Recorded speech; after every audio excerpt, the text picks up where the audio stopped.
Hello everyone. आज हम लोग कॉर्पोरेट अकाउंटिंग के मल्टीपल चॉइस क्वेश्चन पर डिस्कस करेंगे। चैप्टर नेम है आपका इशूअर डिवेंचर्स और इस पे हम लोग डिस्कशन स्टार्ट करते हैं। First question is the debenture holder are creditors, owners and customers, none of these. तो आपको ये मालूम होगा कि जो कंपनी अपना फंड जनरेट करती है दो बेस पे जनरेट करती है। शेयर इशू कर सकती है और पब्लिक से लोन ले सकती है। अगर वो पब्लिक से लोन लेती है तो डिवेंचर के थ्रू लेती है, और तो इसलिए जो डिवेंचर होल्डर होते हैं कंपनी के वो क्रेडिटर्स होते हैं, मीन्स लायबिलिटी होती है। इसके बाद नेक्स्ट पॉइंट है आपका premium on issue of debenture is the nature of. Debenture को हम लोग एट पार इशू कर सकते हैं, एट डिस्काउंट इशू कर सकते हैं और एट सिक्योरिटी प्रीमियम रिजर्व हम लोग इशू कर सकते हैं। अब यहाँ पे क्वेश्चन ये है आपका कि premium on issue of debenture का नेचर क्या है। आपको मालूम है एक पर्सनल अकाउंट होता है आपका अकाउंट्स में, रियल अकाउंट होता है, नॉमिनल अकाउंट होता है।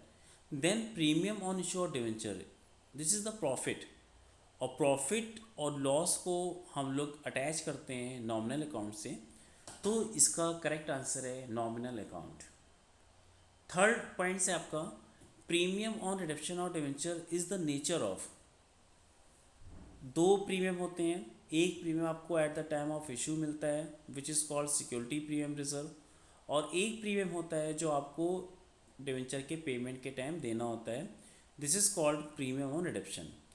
तो जो आपका सिक्योरिटी प्रीमियम रिजर्व होता है एक तरह से वो कंपनी का प्रॉफिट होता है और उसको हम लोग ट्रांसफ़र करते हैं नॉमिनल अकाउंट में, और जो हमें प्रीमियम पे करना है ये मेरी लायबिलिटी है।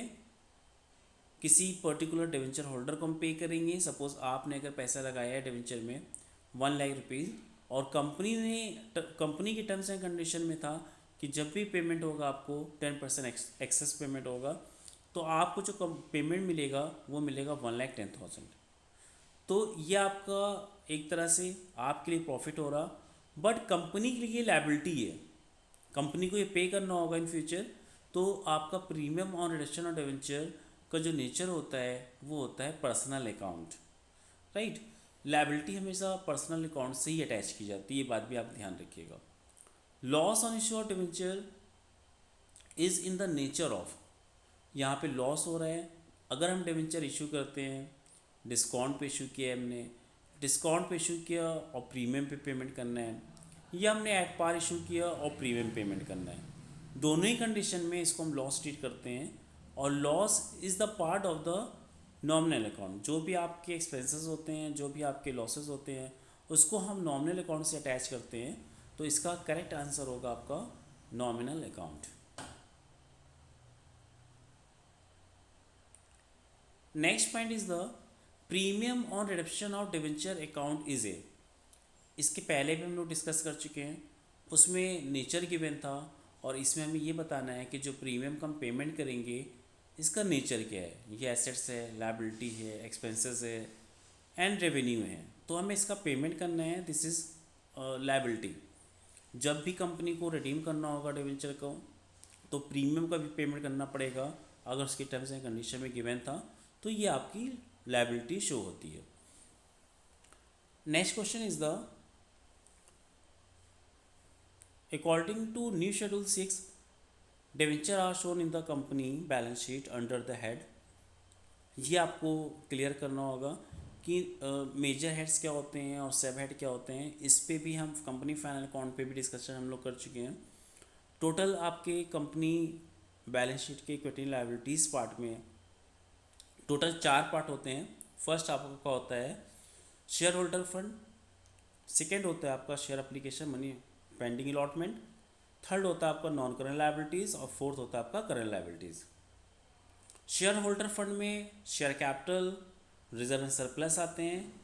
नॉन करेंट लायबिलिटीज़ में आपकी long term borrowings, long term provisions, other non current liabilities आते हैं। और करेंट लायबिलिटीज़ में आपका short term borrowings, trade payables, other current liabilities and short term provisions आता है।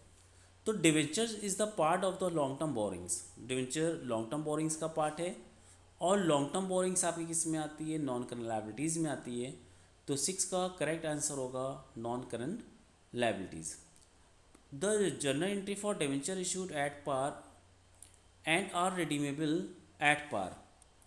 कंपनी ने जो डिवेंचर इशू किया वो भी एट पार था, और जो कंपनी पेमेंट करेगी, रिडीम करेगी, वो भी आपका एट पार होगा। तो इसकी एंट्री आपके पास होगी, correct entry, bank account dare to debentures account.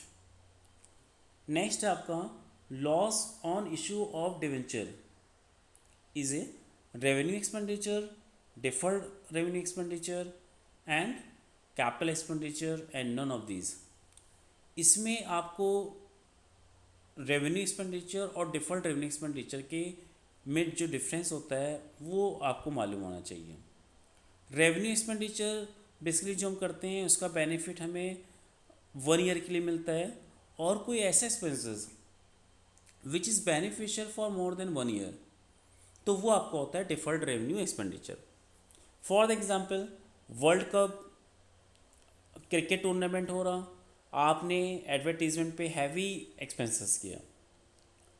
Advertisement आपका क्या होता है, रेवेन्यू एक्सपेंडिचर होता है, लेकिन अगर हमने कोई हैवी एक्सपेंडिचर कर दिया कोई पर्टिकुलर टूर्नामेंट के टाइम पे, वर्ल्ड कप के टाइम पे, तो उसका जो बेनिफिट होगा हमें फिर 1 ईयर नहीं मिलेगा, हमें बेनिफिट एक लॉन्ग पीरियड तक मिलेगा।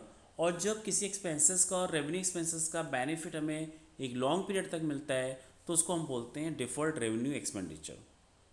Right, means revenue expenditure is beneficial for 1 year only, but deferred revenue expenditure is beneficial for more than 1 year, तो वो डिफर्ड रेवेन्यू एक्सपेंडिचर हो जाता है।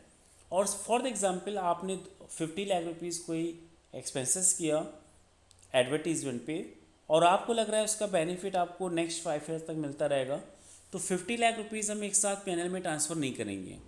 50 लाख को हम 5 से डिवाइड करेंगे, और एवरी ईयर 10 लाख 10 लाख 10 लाख हम क्या करते रहेंगे, प्रॉफिट लॉस अकाउंट में ट्रांसफ़र करते रहेंगे। This is the deferred revenue expenditure. Next point is the